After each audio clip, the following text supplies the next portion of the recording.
தந்தை, மகன், தூய ஆவியின் பெயராலே ஆமேன்.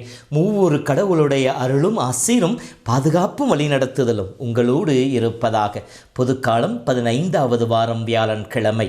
ஆணவம். இயேசுவின் அன்பு சகோதர சகோதரிகளே, புனித அகஸ்தீனார் சொல்லுகின்ற பொழுது, ஆண்டவருடைய அருள் என்கின்ற ஆசி தாழ்ச்சி என்கின்ற பள்ளத்தை நோக்கி ஓடுமே ஒழிய அகந்தை ஆணவம் என்கின்ற மேட்டை நோக்கி பாயாது என்று சொல்லுவார். தலையான புண்ணியங்களில் ஒன்று முதன்மையானது தாழ்ச்சி. தாழ்ச்சியின் வழியாக நாம் கடவுளை சொந்தமாக்கிக் கொள்ள முடியும்.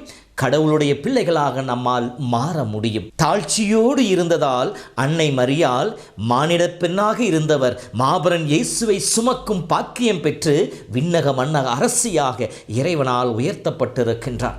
மீட்பின் உடன் பங்காளியாக மாறினார். அதேபோல தலையான பாவங்களிலே முதன்மையானது அகந்தை ஆணவம். அகந்தையும் ஆணவம் கொண்டதினாலே இறை தூதர்களாக படைக்கப்பட்டவர்கள் என்னவானார்கள்? லூசிப்பராக, அழகையாக, ஆண்டோடைய பிரசன்னது துரத்தப்பட்டவர்களாக மாறிப்போனார்கள். ஆம் அன்பு சகோதரமே, நான் எனது என்கின்ற எண்ணமே ஆணவத்தினுடைய துவக்கமாக சொல்லப்படுகின்றது.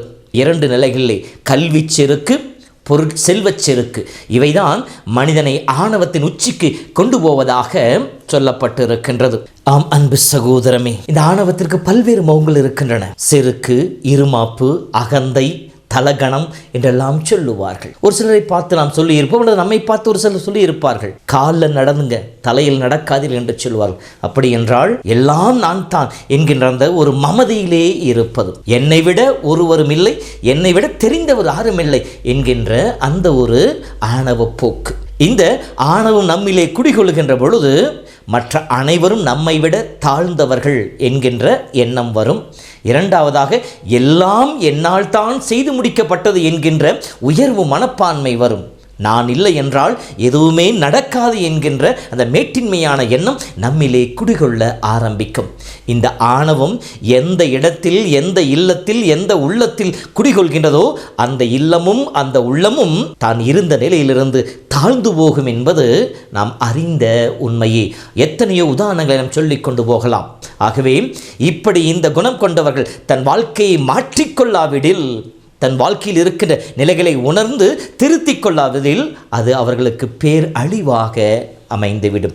இது இன்றைய முதல் வாசகத்தை பார்க்கின்ற பொழுது, செனாகெரிப்பு அசீரிய அரசன் இஸ்ராயேல் மக்களை அடிமைப்படுத்துவதற்காக கடவுள் பயன்படுத்துகின்ற ஒரு கருவியாக இருக்கின்றார். அதைத்தான் இறைவன் சொல்கிறார். அவர் என்னுடைய கரங்களிலே நான் பயன்படுத்தும் கோல், தண்டிக்க நான் ஏந்தும் தடி என்று சொல்லுவார். காரணம், இஸ்ராயேல் மக்கள் ஆண்டவருக்கு சினத்தை மூட்டினார்கள். தன்னோடு இருக்கின்ற மக்களுக்கு எல்லா விதமான தீமைகளையும் அநீதிகளையும் செய்து ஏழைகளை வஞ்சித்து அவரிடம் இருப்பதை பிடுங்கிக் கொண்டு அவர்களை துன்புறுத்துவதைக் கண்டு கடவுள் சினமுற்றார். மேலும் இப்படியெல்லாம் செய்துவிட்டு ஆண்டவருக்கு பழி ஒப்பு கொடுத்து அவரை சமாதானப்படுத்தி விடலாம் என்று சொல்லி அவர்கள் தவறான எண்ணம் கொண்டிருந்தார்களே, இதுவும் கடவுள் பார்வையிலே தீயதாக இருந்தது. எனவேதான் கடவுள் சொன்னார், உங்கள் ஜெபத்தை நான் ஏறெடுப்பதில்லை, நான் பாராமுகத்தனாய் இருப்பேன் என்று சொல்லி. இதோ அத்தகைய வாழ்ந்த மக்களை திருத்துவதற்காக, அவர்களை நல்வழிப்படுத்துவதற்காக, எப்படி ஒரு நோயை குணப்படுத்த கசப்பான மருந்து பயன்படுகின்றதோ அதை போலவே இஸ்ரேல் மக்களை திருத்துவதற்காக அசீரிய மன்னனாக செனாகெரிப்பை இறைவன் பயன்படுத்துகின்றார். இந்த செனாகெரிப்பு தன்னலம் கொள்ள ஆரம்பித்தான், ஆணவம் கொள்ள ஆரம்பித்தான். எல்லாம் என்னால் தான் நடந்தது என்று சொல்லி அவன் கொக்கரிக்க ஆரம்பிக்கின்றான். மேலும் அவன் இருமாப்பு கொண்டவனாக, என்னுடைய வல்லமையால் அதை செய்து முடித்தேன், என் ஞானத்தால் அதற்கான திட்டங்களை தீட்டினேன், குருவி கூட்டை பிரித்தெடுப்பதை போல என் கைகள் மக்களினங்கள் செல்வங்களை எடுத்துக்கொண்டது, உலகம் முழுவதையும் நான் சேர்த்து கொண்டேன், எனக்கு எதிராய் இறக்கடிக்க யார் இருக்கின்றார்கள், எனக்கு எதிராய் சத்தமிட யார் இருக்கிறார் என்று சொல்லி ஆணவம் கொள்ள ஆரம்பித்தான். இருமாப்பவன் தலையிலே போய் அமர ஆரம்பித்தது. இதை கண்டவுடன் கடவுளே அவரை தண்டிப்பதாக இருக்கின்றது. வீரர்கள் மத்தியிலே கொள்ளை நோயை அனுப்புகின்றார், அவர் தண்டிக்கப்படுகின்றார். அன்பு சகோதரமே, நாம் ஒவ்வொருவருமே கடவுள் கையில் இருக்கின்ற கை வேலைப்பாடு. அவர் இந்த உலகில் தன் பணியை செய்ய நம்மை பயன்படுத்துகின்றார். நாம் அவருடைய கை வேலைப்பாடுகள். அப்படி இருக்கின்ற பொழுது நாம் எதை செய்தாலும் அது நம்முடையதல்ல, நம்மை படைத்து நம்மை இந்த உலகிற்கு அனுப்பி அதை செய்ய நமக்கு துணை புரிகின்ற ஆண்டவருடைய செயல். தாழ்ச்சியோடு இருந்தால் மட்டுமே இந்த எண்ணம் நமக்கு வரும். அன்னை மரியாள் தன்னை தாழ்த்தி கொண்டது என்ன சொன்னால், இதோ ஆண்டவருடைய அடிமை, உன் சொற்படியே எனக்கு நடக்கட்டும் என்று சொன்னார். ஏனெனில் நான் உன்னுடையவள், நீர் திட்டமிடுவது எதுவோ அதுவே எனக்கு நடக்கும் என்பதை போல அன்னை மரியாள் ஒப்பு கொடுத்தார். அதை போல நாமும் நம்முடைய வாழ்விலே ஆண்டவர் முன்னால் நம்மை தாழ்த்தி கொள்ளுகின்ற பொழுது, ஆண்டவருக்கு முன்னால் நம்மை முழுவதுமாக இழக்க முற்படுகின்ற பொழுது கடவுள் நம்மை உயர்த்த ஆரம்பிப்பார். அன்னை மரியாள் பாடினல்லவா, தாழ்நிலை நின்ற இந்த அடிமையை கடவுள் கடைக்க நோக்கினார். இன்று முதல் எல்லா மக்களினங்களும் என்னை பேறு பெற்றவள் என போற்றுமே என்று சொல்லி தன்னை தாழ்த்துகின்றவர்களை கடவுள் மேன்மைப்படுத்துபவராக உயர்த்துபவராக இருக்கின்றார். நம்முடைய அன்றாட வாழ்விலும் கூட இந்த ஆணவம் நமக்கு தலை தூக்கும். குடும்பங்களிலே நான் எனது என்கின்ற எண்ணம் வருகின்ற பொழுது, நான் சொல்லுதுதான் என்கின்ற அந்த பிடிவாதம் வருகின்ற பொழுது, எனக்குத்தான் எல்லாம் தெரியும் என்கின்ற அந்த இருமாப்பு நம்மிலே குடிகொள்கின்ற பொழுது குடும்பத்தின் சமாதானம் குலைந்து போகும், குடும்பத்திலே சந்தோஷம் நிலைகுலைந்து போகும். எல்லா நிலைகளும் குழப்பங்களும் கலக்கங்களும் தான் அந்த இடத்துல குடிகொண்டதாக இருக்கும். ஒவ்வொரு நாளும் போராட்டம் மிகுந்த வாழ்வாகவே நம்முடைய வாழ்வு இருக்கும். நம்முடைய குடும்பமும் நிலைகுலைந்து போகும்.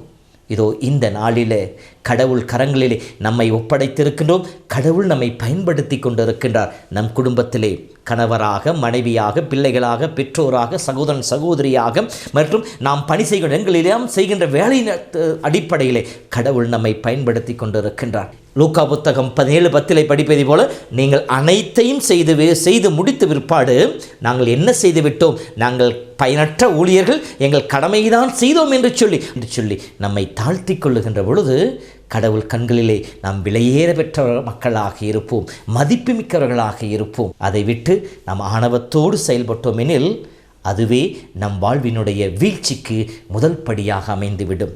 சிந்தித்து பார்ப்போம். ஒரு சில நேரங்களிலே சிறு சிறு செயல்களில் கூட இந்த ஆணவம் தலை தூங்க ஆரம்பிக்கும்.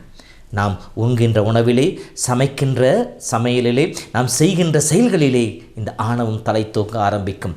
எச்சரிக்கையோடு இருந்து, விழிப்போடு இருந்து அதை முளையிலேயே கிள்ளி எறிந்து விடுவோம். தாழ்ச்சிமிக்க மனிதர்களாய் வாழ்வோம். கடவுள் நம் ஒவ்வொருவரையும் ஆசீர்வதிப்பாராக. ஜெபிப்போமா. இரக்கமும் கிருபை நிறைந்த அற்புதமான அன்பின் ஆண்டவரே, உம்முடைய பிள்ளைகள் ஒவ்வொருவரையும் உம்முடைய அற்புதமான பொற்பாதத்திலே தாழ்த்தி ஒப்பு கொடுக்கின்றேன். எல்லா குடும்பங்களையும் ஆசீர்வதியுங்க ஐயா. ஒவ்வொரு குடும்பத்திலும் எத்தனையோ பிரச்சனைகள், கணவன் மனைவி இடையே, பிள்ளைகள் பெற்றோர் இடையே, உறவு தலங்களிடையே, பணித்தலங்களிலே, பணி செய்கின்ற இடங்களிலே உம்முடைய பிள்ளைகள் சந்திக்கின்ற சோர்வுகள், சோதனைகள் ஆயிரம். ஒவ்வொரு நாளும் அவர்கள் கண்ணீரோடு படுக்கைக்கு செல்கின்ற நேரங்கள் எத்தனையோ இருக்கின்றன. புரிந்து கொள்ளாத சூழ்நிலைகள், விட்டு கொடுக்காத சூழ்நிலைகள், ஒரு அன்பு செய்யாத சூழ்நிலைகள், தன்னையே நொந்து கொள்கின்ற மனவேதனையில் வாடிக்கொண்டிருக்கின்ற எத்தனையோ உள்ளங்கள் இருக்கின்றன. அப்படி வாடிக்கொண்டிருக்கின்ற ஒவ்வொருவரையும் உம்முடைய பரிசுத்தமான தெய்வீக திருக்கரங்களை தாழ்த்தி ஒப்பு கொடுக்கிறேன். தெய்வமே, ஆசீர்வதியும். ஆறுதலின் தெய்வமே, இளைப்பாறை தருகிற தேவன் நீர் அல்லவா. இப்படி சோர்ந்து போயிருக்கின்ற, தளர்ந்து போயிருக்கின்ற ஒவ்வொருவரையும் உம்முடைய வல்லமையான கரம் ஆசீர்வதிக்கட்டும். அவர்களுக்கு விடுதலையும் சுகமான சமாதானம் மிகுந்த வாழ்வையும் அவர்கள் பெற்றுக்கொள்ள உம்முடைய வல்லமை அவர்களுக்கு துணை புரியட்டும். அருள் தந்து ஆசீர்வதியும். ஆண்டவர் தாமே, உங்களை அறிந்து அன்பு செய்கின்ற ஆண்டவர் தாமே உங்கள் வாழ்வின் எல்லா நிலைகளும் உங்களுக்கு துணையாக இருப்பாராக. இயேசுவின் வல்லமையாலும் எனக்கு இறைவன் கொடுத்த குருத்துவத்தின் ஆசீராலும் உங்களை வாழ்த்துகிறேன். எல்லாம் வல்ல இறைவன், தந்தை, மகன், தூய ஆவியின் பெயராலே. ஆமேன். ஆண்டவரை